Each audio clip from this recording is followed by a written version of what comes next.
Married for 10 years. 10 years of waking up beside someone who felt like a stranger. 10 years of silence disguised as peace. 10 years of slowly forgetting who I was.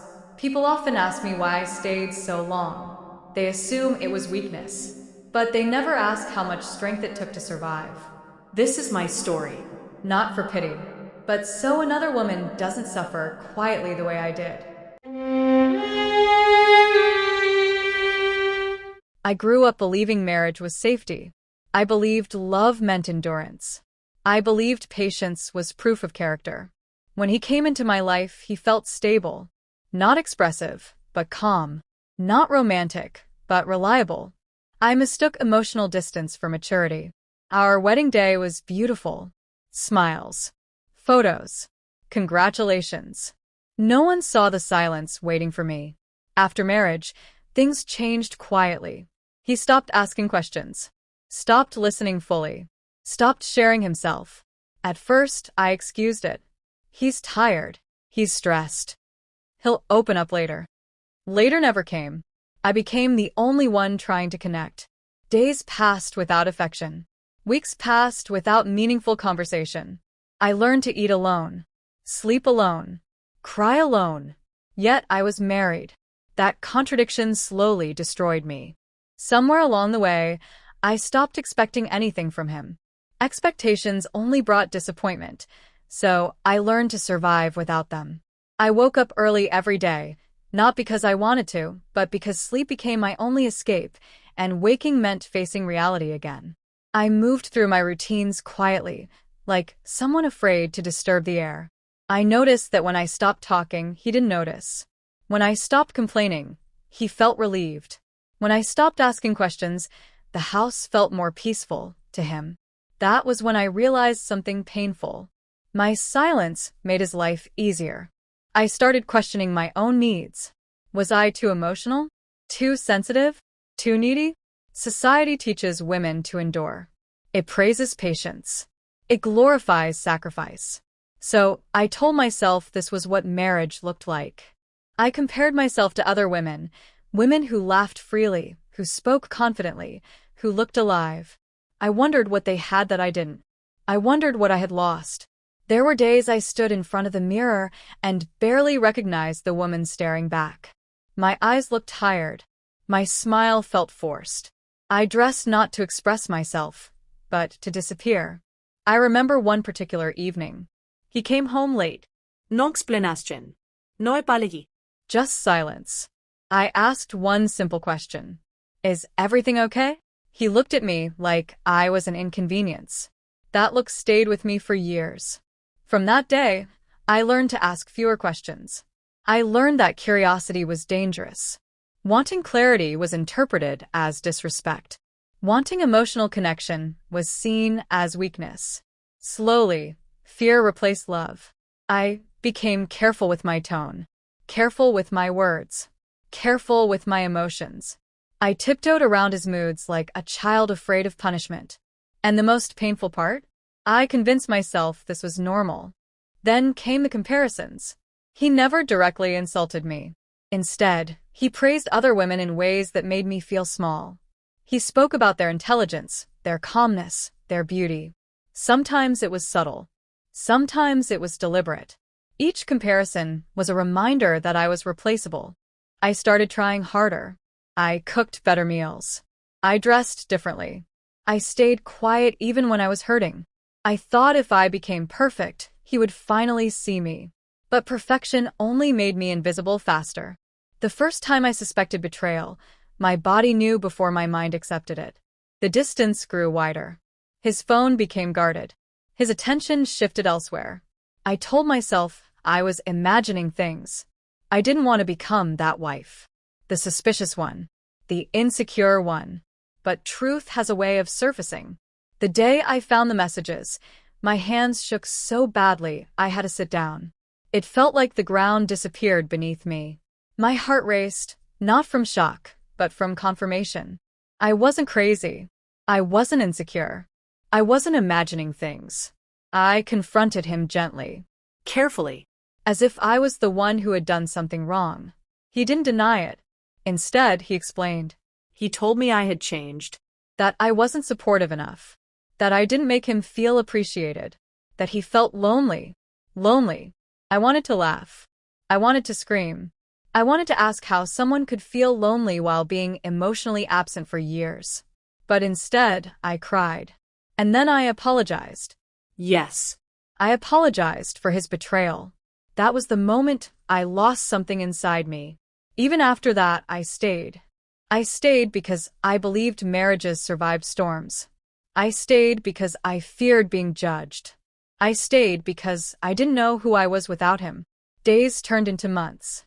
Months into years. The betrayal didn't end. It evolved. It became emotional distance, secrecy, manipulation. Gaslighting became normal. Whenever I expressed pain, I was told I was overreacting. We stopped fighting. Not because things were better, but because I got tired. Silence became safer than arguments. That's when I realized a quiet marriage can still be broken.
You are allowed to leave situations that destroy you.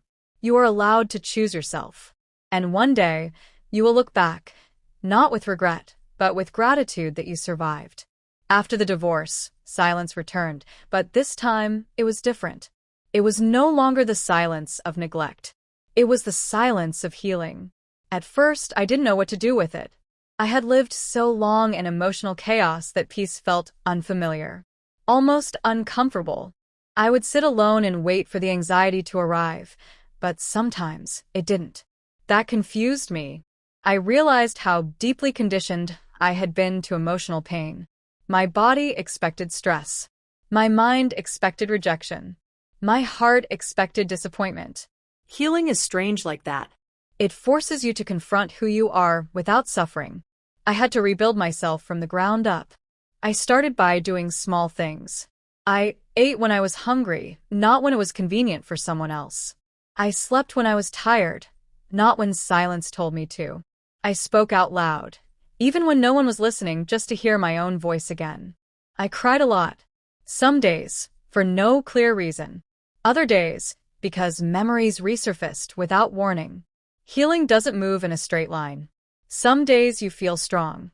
Other days, you feel broken again. And that's okay. I learned to forgive myself for staying so long. I learned to stop asking why he didn't love me the way I needed. I learned that someone else's inability to love is not a reflection of my worth. Slowly, I began remembering who I was before marriage defined me. I remembered my laughter, my opinions, my dreams. For years, I had lived in survival mode. Now, I had to learn how to live again. There were moments of loneliness, real loneliness. The kind that comes when you're truly alone, not emotionally abandoned. But even that loneliness felt honest. Clean. It didn't drain me the way my marriage had. I met people who listened to me, people who valued my words, people who didn't make me feel like I had to earn basic respect. That was when it truly hit me. Love is not supposed to be painful all the time. I stopped romanticizing endurance. I stopped glorifying sacrifice. I stopped believing that staying silent made me virtuous. I started believing that peace was my responsibility. There were moments of anger too. Anger for the years wasted. Anger for the younger version of me who thought suffering was normal. Anger for all the warnings I ignored. But anger passed. What remained was clarity. I now understand that emotional abuse doesn't always look dramatic. Sometimes it looks like neglect. Like silence. Like indifference. Like being made to feel invisible. And invisibility can destroy a woman slowly.